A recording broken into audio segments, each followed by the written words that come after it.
O Brasil volta a ganhar nas eliminatórias, 1-0 para cima do Paraguai e carimba o passaporte para a próxima Copa do Mundo. Vamos aqui falar um pouquinho sobre essa data FIFA, primeiros 2 jogos do Ancelotti. Vamos ver se o saldo foi mais positivo, mais negativo, como que o Brasil se desenrolou, rendeu, se melhorou, se não melhorou, se manteve o mesmo. Para começar, precisava ganhar do Paraguai em casa para carimbar o passaporte. Ganhou, fez um primeiro tempo assim muito bom. O Ancelotti mexe na escalação do time, abre mão de um meia, que era o Gerson, com a volta do Rafinha, joga apenas com 2 volantes e 4 caras na frente, sendo Rafinha, Vinícius Júnior, Matheus Cunha e Martinelli. Time muito mais pra frente, jogando de uma forma mais rápida, principalmente no primeiro tempo. A bola circulava muito bem, o Martinelli jogou muita bola nesse jogo. Situação de 1 contra 1, tava ganhando todas, rendeu muito mais que o Vinícius Júnior isolado na ponta. Hoje a gente viu um Vinícius Júnior um pouco mais por dentro, mais próximo da função que ele faz de fato no Real Madrid e fez muito com o Ancelotti. Rendeu um pouquinho mais, mas nada absurdo também. A gente sabe que ele pode render ainda mais. Uma partida segura, criativa. Então, o grande destaque pra mim desse quarteto de ataque vai pro Martinelli. As principais chances do Brasil saíram no pé dele. O Matheus Cunha, vale ressaltar que foi importantíssimo no gol do Brasil, que brigou ali pela bola e acabou dando assistência, mas perdeu um gol também que, pelo amor de Deus, você tá embaixo da trave, você quer tocar a bola pro meio, não dá. A maior evolução que eu notei de uma partida pra outra foi nessa questão do ataque. Hoje o meio-campo foi basicamente Bruno Guimarães e Casemiro. E como o Casemiro é bom jogador, né? Ele acertou o meio-campo da seleção em 2 jogos. O Dorival não conseguiu fazer isso, o Diniz não conseguiu fazer isso, e o Casemiro chegou lá, colocou o meio-campo do Brasil organizadinho e já era. Ele se impõe de uma forma, tanto fisicamente, quanto tecnicamente, quanto posicionalmente. E a seleção brasileira só tem a ganhar com isso, porque controlando o meio de campo hoje, você controla tudo. Como é bom ter o Casemiro ao nosso lado de novo. Ficou aí 2 anos e meio sem ser convocado.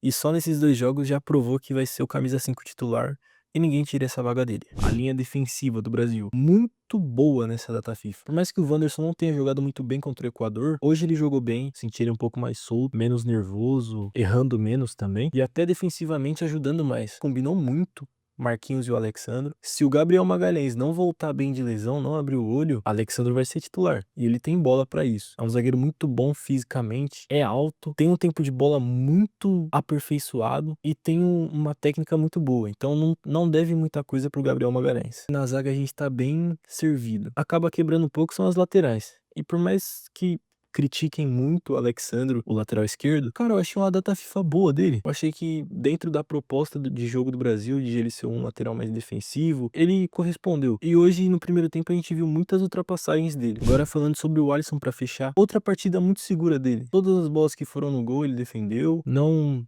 teve falha, na saída de bola ali com o pé também não deu nada a ninguém. Quando foi apertado, bicou a bola pra frente e acabou. É isso. A postura do Ancelotti foi o que eu mais gostei nessa data FIFA, porque a gente vinha de de 2 ciclos com o Tite, que era um técnico muito teimoso. A gente acabava cobrando muitas vezes por mudanças e ele não correspondia. Aí veio Diniz e Dorival, que também não mudavam muito a característica do time. Agora o Ancelotti chega, faz o primeiro jogo contra o Equador com uma trinca no meio, Casemiro, Bruno Guimarães e Gerson, colocando o Richarlison como 9. Viu que não deu certo, que o Brasil não rendeu dessa forma, e muda. Tira o Gerson, põe o Rafinha, tira o Richarlison e põe o Matheus Cunha, e tira o Estevão e põe Martinelli. Claro que não ficou distribuído dessa forma, ele distribuiu de uma outra forma, com o Martinelli na esquerda, Rafinha na direita, o Matheus Cunha e o Vinícius Júnior na frente. E a postura do time também mudou. Foi um time, ao invés de ser reativo, foi um time mais ofensivo. E deu pra ver essa mudança em campo. Não foi só uma mudança de peças, e sim uma mudança tática também. Isso foi muito interessante de ver, porque às vezes numa Copa do Mundo, a gente precisa de uma mudança pra um jogo. E essa mudança pode acabar salvando o time. Como por exemplo a Argentina, que perdeu pra Arábia Saudita e no jogo seguinte mudou e encaixou. Nessa data FIFA eu senti falta da utilização do Antony. Eu achei que ele podia ter sido utilizado. Fez uma ótima temporada pelo Betis. Só isso que acabei sentindo falta. A gente sai com um saldo muito positivo e com uma esperança ainda maior. Por mais que não tenham sido 2 vitórias, a gente volta a fazer uma data FIFA sem derrota. Não convenceu, mas já dá pra notar uma melhora. E agora a próxima data FIFA é só em setembro. Como já confirmamos ida pra Copa do Mundo, eu acredito que ele vai ter mais tempo e mais tranquilidade pra trabalhar agora. Provável que na próxima data FIFA a gente tenha o retorno de jogadores muito importantes. Tá falando aí de Rodrigo, que é um cara de confiança dele. A gente tá falando de Pedro do Flamengo, a gente tá falando de Neymar, a gente tá falando de jogadores que realmente fazem a diferença. O Pedro do Flamengo eu até digo na questão do Richarlison. O Richarlison não rendeu muito nessa data FIFA, ele mesmo assumiu. Ele usou o Richarlison para ter um 9 mais posicional, e ele pode ter isso com o Pedro também. A tendência é melhorar. O Brasil finalmente parece que tá começando a encaixar de novo. Hoje poderia ter goleada, se não tivesse abaixado o ritmo. Eu vi o Ricardinho comentando que o Brasil terminou o jogo com 4 zagueiros, que era Danilo, Marquinhos, Alexandro e Beraldo. Cara, eu não vejo problema nenhum em o Brasil terminar um jogo com 4 zagueiros. E em nenhum momento o Brasil, no jogo de hoje, rifou a bola e só se defendeu. Então o Brasil tomou ali 10, 15 minutos de... Não vou nem dizer que foi uma pressão, mas de um pouco mais reativo ali, de ter o Paraguai incomodando. Os caras também precisavam empatar para se classificar para a Copa. E o Brasil acabou rendendo muito bem nesse jogo. Não correu riscos nessa data FIFA. Pouquíssimas bolas chegaram até o Alisson. A evolução defensiva do Brasil é algo notável. E nesse jogo o Brasil criou muito mais do que contra o Equador. Então eu acredito que essa evolução está sendo linear.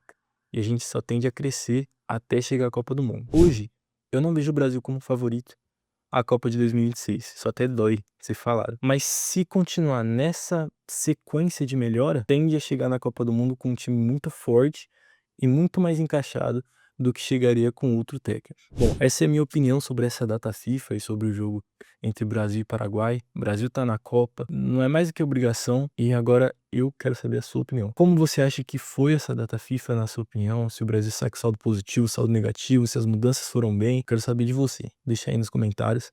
Aproveita, deixa o like também, se inscreve, que aqui a gente vai falar sobre futebol. Fechou? Sou o Ivan e te vejo no próximo vídeo.